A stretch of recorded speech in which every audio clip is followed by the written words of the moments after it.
ایک عورت جس کی عمر 40 سال سے زیادہ ہو گئی لیکن اس کو شادی کے لیے کوئی مرد پسند نہ آیا۔ رشتے آنا بند ہو چکے تھے کیونکہ اس عمر میں اس سے کون شادی کرتا، گھر والے بھی اس سے تنگ آ چکے تھے۔ آخر کار خدا خدا کر کے ایک رشتہ آیا جس کی بیوی کچھ عرصے پہلے فوت ہو چکی تھی لیکن اس کی کوئی اولاد نہ تھی۔ وہ اولاد کا خواہش مند تھا اور اس کی عمر 50 سال کے لگ بھگ تھی۔ گھر والوں کی مرضی سے رشتہ طے پا گیا۔ شوہر نے بہت محبت دی، شروع کے دن اچھے گزرے، پھر شوہر کو اولاد نہ ہونے کا احساس ستانے لگا۔ دوست احباب پوچھتے، ہاں بھائی سناؤ کب باپ بن رہے ہو؟ محلے والی عورتیں اس عورت سے سوال کرتی، کیا کوئی امید لگی؟ وہ دونوں جانتے تھے کہ اب اس عمر میں اولاد کا ہونا آسان نہیں، لیکن دونوں نے سر توڑ کوششیں شروع کر دیں۔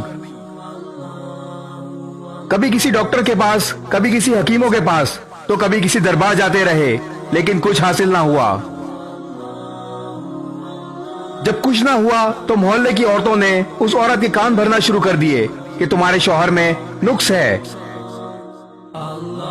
ادھر شوہر کے دوستوں نے بھی اس کے کان بھرنا شروع کر دیے کہ تم بانجھ عورت بحال آئے ہو۔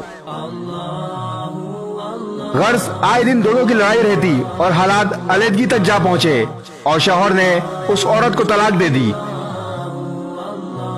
بیوی روتے پیٹتے میکے چلی گئی۔ کچھ دن ٹھیک گزرے، پھر بھائی بھابھیوں نے تانے دے دے کر اسے ذہنی مفلوج کر دیا۔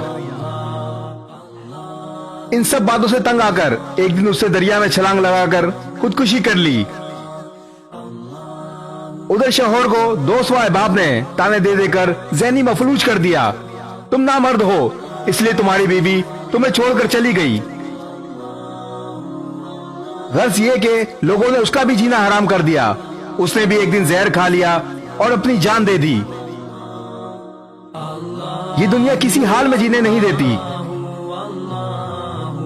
عورت اور اس کا شوہر لوگوں کی باتیں سن سن کر اپنے سر پر سوار کرتے چلے گئے اور علیحدہ ہو کر جانیں بھی گنوا دیں۔ اولاد کا ہونا امر خداوندی ہے، خدا چاہے تو کسی عمر میں بھی اس نعمت سے نواز سکتا ہے۔ انسان کو چاہیے کہ اپنے دماغ سے سوچے، لوگوں کی باتوں پر کان نہ دھرے۔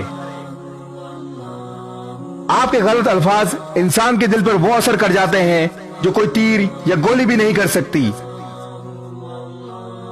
اگر یہ بھی آپ سوچیں گے کہ زمانہ کیا سوچے گا تو پھر زمانہ کیا سوچے گا۔ اس ویڈیو کو شیئر ضرور کریں، ہو سکتا ہے آپ کے ایک شیئر سے یہ بات کسی کے دل میں اتر جائے۔